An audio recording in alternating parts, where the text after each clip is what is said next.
Hi class.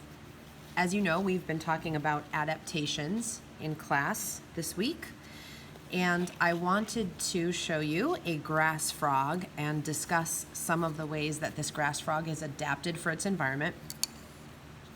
And the first thing to consider is that a grass frog is an amphibian, which means it's capable of surviving in both water and on land, right?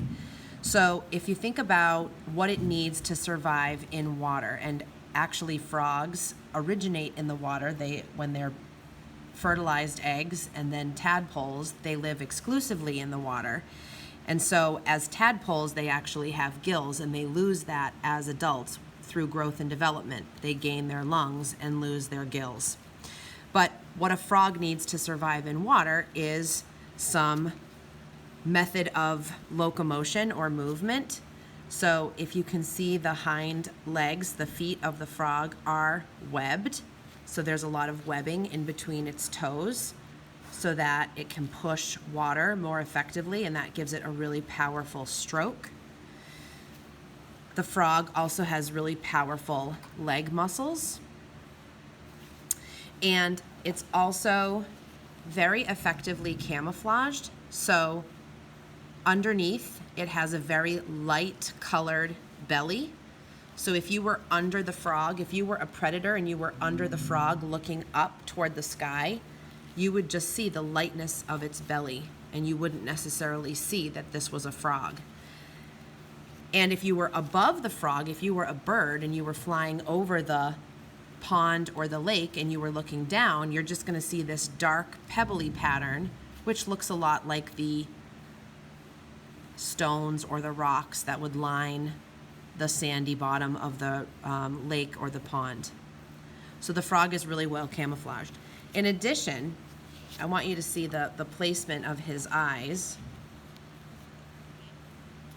So the frog sits mainly under the water, and it exposes its nostrils. So here's a nostril and here's a nostril, and its eyes, which sit above the water level.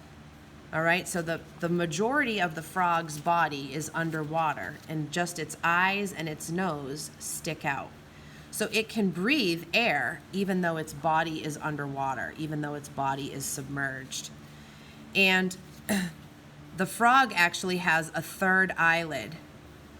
So this very cloudy layer is actually an eyelid that can come up and cover the eyeball of the frog so that it doesn't get infected when it's swimming. And so it's almost like a safety feature to keep the debris from the water out of the frog's eye. And this is the tympanic membrane. This is the eardrum of the frog right here. And so the frog has adaptations that allow it to survive successfully in the water and also successfully on land. So it has this webbed feet, strong leg muscles.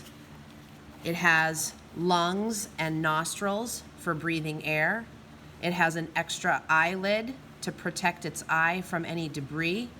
And it has this beautiful camouflage that allows it to avoid getting eaten by hungry predators.